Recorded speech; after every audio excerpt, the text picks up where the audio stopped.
Donc, dans l'exercice 19,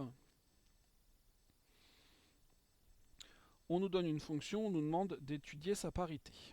Très bien. Donc d'abord, première chose, l'ensemble de définitions. La fonction f, on nous dit dans l'énoncé qu'elle est définie sur R. Je vous rappelle que pour pouvoir être pair ou impair, la première des conditions que doit vérifier la fonction, c'est d'avoir un ensemble de définitions qui soit symétrique par rapport à l'origine. Évidemment, c'est le cas pour R. Ensuite, on se donne un réel x et on va calculer f de moins x. Si jamais f de moins x est égal à f de x, on pourra dire que la fonction est paire. Si f de moins x est égal à moins f de x, on pourra dire que la fonction est impaire. Et si c'est ni l'un ni l'autre, la fonction ne sera ni l'un ni l'autre. Qu'est-ce que c'est que f de moins x? Eh bien, c'est exponentielle de moins x divisé par 1 plus exponentielle de moins x, le tout au carré. Si je veux avoir un espoir de faire apparaître f de x, je vais multiplier par exponentielle de 2x au numérateur et au dénominateur. Pourquoi ça? Comme ça, au numérateur, ça me fera apparaître exponentielle de x, et puis au dénominateur, le fait d'avoir 2x qui sera exponentielle de x au carré me permettra de rentrer, entre guillemets, à l'intérieur de la parenthèse.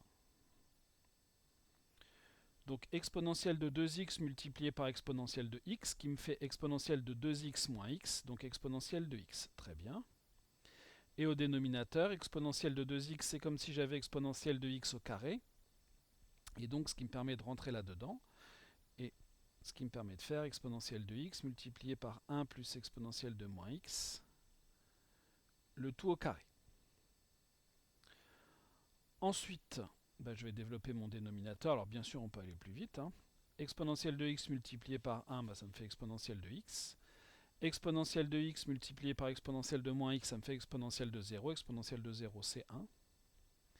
Et je retrouve, à l'ordre près des deux termes, mais ce n'est pas un problème puisque l'addition, vous savez depuis l'école primaire qu'elle est commutative, je retrouve f de x. Donc je peux en conclure que f est pair.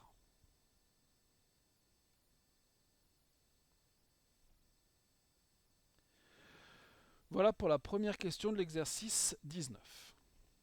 Deuxième question, on me demande un travail sur une intégrale, justifier la convergence et donner la valeur d'une intégrale. Comme toujours, je commence par me donner un réel x puisqu'il s'agit d'une intégrale impropre, donc x que je vais prendre dans R+, et je vais m'intéresser à l'intégrale de 0 à x de f de t dt, c'est-à-dire l'intégrale de 0 à x de exponentielle de t divisé par 1 plus exponentielle de t au carré dt. On a une fraction, ok, le numérateur exponentielle de t, c'est la dérivée de 1 plus exponentielle de t. Donc on a presque quelque chose de la forme u' sur u carré qu'on va pouvoir réécrire légèrement différemment afin d'en trouver une primitive plus facilement. Donc je vais écrire ça comme ça, exponentielle de t multiplié par 1 plus exponentielle de t à la puissance moins 2 dt. Ici, j'ai mon u', ici, j'ai mon u, et ça, c'est le alpha moins 1, donc il faut que alpha soit égal à moins 1. Pour que ça fonctionne, il faudrait ici que j'ai en plus une multiplication par alpha. Donc je vais multiplier ici par moins 1, et pour compenser, je remultiplie une deuxième fois par moins 1. Et maintenant, on va pouvoir passer à la détermination d'une primitive. Donc, maintenant qu'on a ça, je remets mon moins qui est ici. Primitive de alpha u', u à la puissance alpha moins 1, c'est alpha. C'est u. À la puissance alpha, donc à la puissance moins 1, que je vais évaluer entre 0 et x. Donc c'est moins 1 plus exponentielle de x, moins en 0, 1 plus exponentielle de 0, c'est-à-dire 1.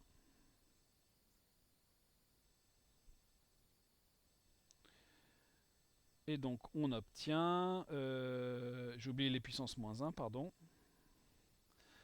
On obtient donc moins 1 sur 1 plus exponentielle x moins et moins plus 2 à la puissance moins 1, 1 demi, ou si vous préférez, 1 demi moins 1 sur 1 plus exponentielle de x. Voilà pour cette question 2, si je ne dis pas de bêtises. Non, ce n'est pas la question 2, c'est la question 1b, mais ça ne change pas grand-chose. Ok.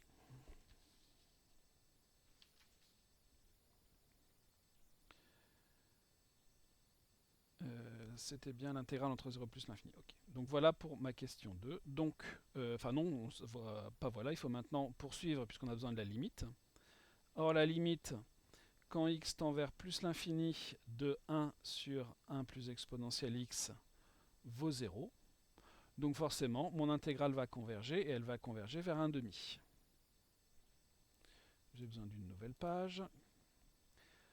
Donc, on en déduit que la limite quand x tend vers plus l'infini de l'intégrale de 0 à x de f de t dt vaut 1 demi. Conclusion de tout ça, eh bien l'intégrale de 0 à plus l'infini de f de t dt converge et on a sa valeur. Elle vaut 1 demi.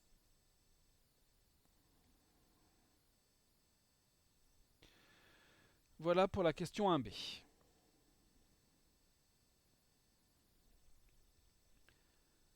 Passons à la question 1c. On nous demande d'en déduire la convergence et la valeur de l'intégrale de moins l'infini à plus l'infini de f de t dt. Cette intégrale converge si et seulement si l'intégrale de moins l'infini à a et l'intégrale de a à plus l'infini de f de t dt convergent pour une certaine valeur de a réel. Évidemment, la valeur que l'on va choisir ici, c'est 0. Donc ici, je ne devrais pas mettre égal parce que ce n'est pas ça que je voulais écrire, mais plutôt converge si et seulement si, par exemple, l'intégrale de moins l'infini à 0 de f de t dt et l'intégrale de 0 à plus l'infini de f de t dt convergent toutes les deux. Cette intégrale-là, on vient de dire qu'elle convergeait. Donc celle-là, elle vaut 1 demi, donc elle converge. Mais on a dit que f est pair. Donc, l'intégrale de moins l'infini à 0 de f de t dt, c'est la même que l'intégrale de 0 à plus l'infini de f de t dt grâce à la parité. Et donc, cette intégrale vaut aussi 1 demi.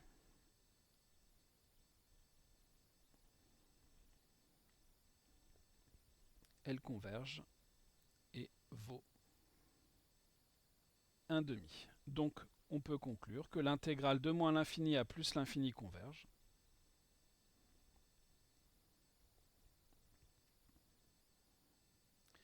Et qu'elle vaut 1 demi plus 1 demi, c'est-à-dire 1.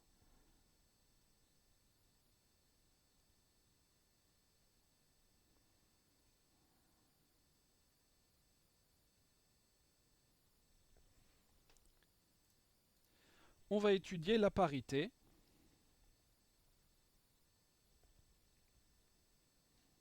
De la fonction g qui à t associe t multiplié par f de t. Eh bien, g est défini sur R puisque f l'est. Bien sûr, la fonction qui a t associe t aussi. Et on va rajouter une page. Je me donne un réel t. G de moins t va être égal à moins t multiplié par f de moins t. Comme f est pair, on a vu que f de moins t était égal à f de t, c'est-à-dire moins t multiplié par f de t. Et ça, c'est moins g de t. Même pas la peine d'aller plus loin dans les calculs. Donc on en conclut que G est impair.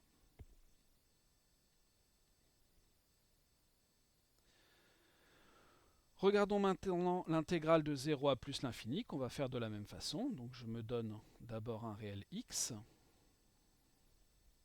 L'intégrale de 0 à x de g de t dt. Donc je vais l'écrire comme ça. C'est l'intégrale de 0 à x de t multiplié par f de t dt. On peut trouver une primitive de f puisqu'on l'a trouvé à la question d'avant. Et ici, donc, on pourrait procéder par parties en disant que ça c'est notre fonction v, ça c'est notre fonction u'. Donc posons pour t dans R+, v de t égale t, u' de t égale f de t, donc v' de t sera égal à 1, très bien. Et il nous faut une primitive de f que l'on a déjà déterminée auparavant. Donc je reviens un petit peu avant. Comme primitive de f, on avait trouvé moins 1 plus exponentielle t à la puissance moins 1, ou si vous préférez, moins 1 sur 1 plus exponentielle t. Donc moins 1 sur 1 plus exponentielle de t. Si je ne dis pas de bêtises. Donc par partie, l'intégrale de ces 0 ax de g de t dt est égal à mon produit ici, donc t multiplié par moins 1 sur 1 plus exponentielle t, que l'on va évaluer entre 0 et x, moins l'intégrale entre 0 et x de 1 fois ça, donc le moins qui est ici, je peux le sortir par linéarité, de dt sur 1 plus exponentielle de t. Le dt il y est déjà. Donc voilà ce que l'on a. On peut ici calculer ce qui se passe en x, donc on aura moins x sur 1 plus exponentielle de x. En 0, vous multipliez par 0, ça fait 0, très bien. Plus donc cette intégrale qu'il va falloir évaluer. Comment calculer cette intégrale? Donc ici, on va réécrire cette deuxième intégrale, enfin cette intégrale.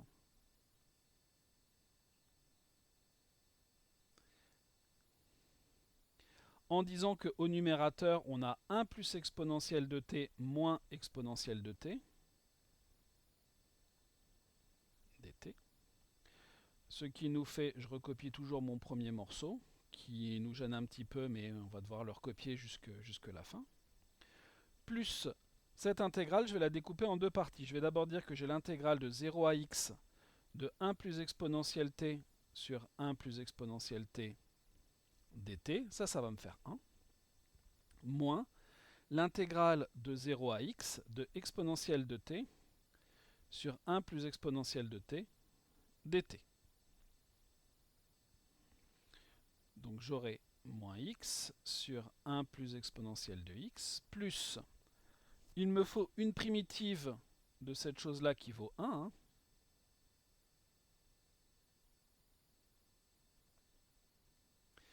Une primitive de 1, je peux prendre t, que j'évalue entre 0 et x, moins, il me faut maintenant une primitive de cette chose-là. Et cette chose-là, c'est exactement de la forme u' sur u, dont une primitive est ln de u.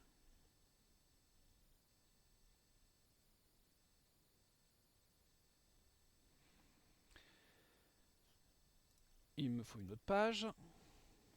Je continue le travail, donc j'ai moins x sur 1 plus exponentielle de x, plus, ici je vais avoir x, moins 0, donc ça s'en va, moins ln de exponentielle x, c'est-à-dire x, et moins et moins plus, ln de exponentielle de 0, c'est-à-dire ln de 1, donc 0. Et donc j'obtiens moins x sur 1 plus exponentielle de x. Donc ici, la fonction, c'est pas ln de exponentielle de t, c'est 1 plus exponentielle de t. Voilà.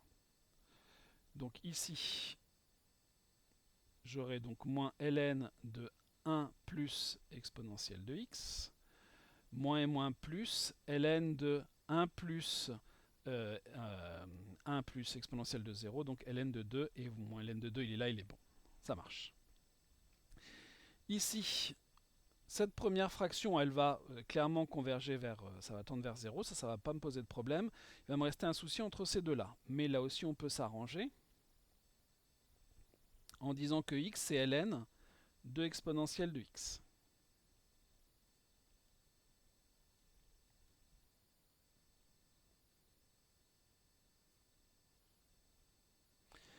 Plus, j'applique une règle du logarithme.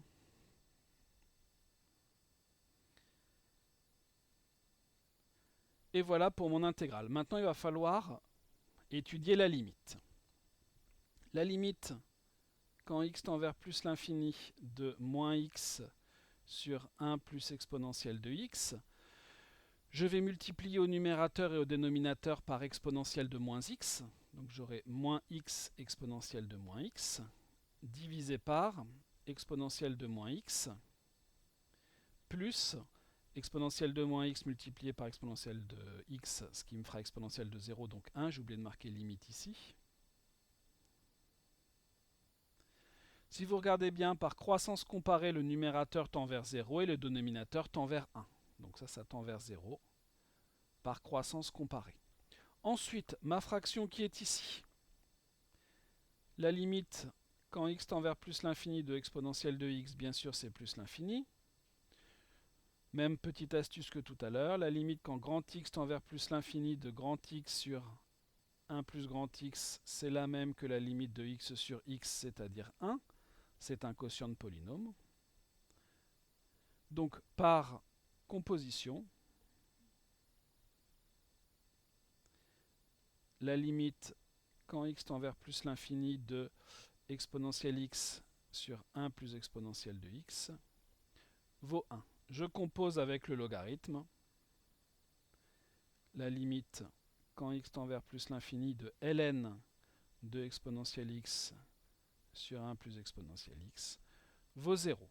Et donc il me restera que le ln de 2. Moralité,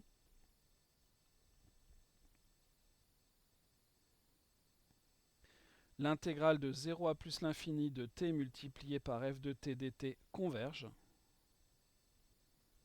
et vaut ln de 2.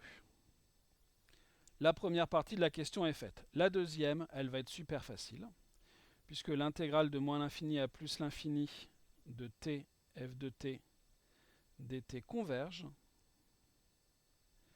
si et seulement si l'intégrale de 0 à plus l'infini de tf de t et l'intégrale de moins l'infini à 0 de tf de t dt convergent toutes les deux.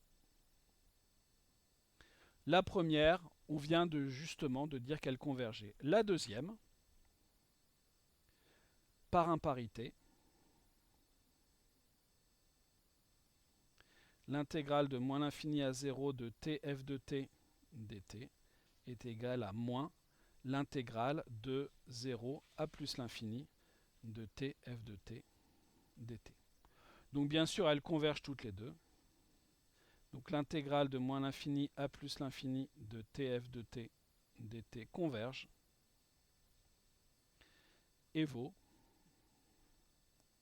0. Puisque d'un côté j'aurai moins ln de 2 et que de l'autre j'aurai plus ln de 2.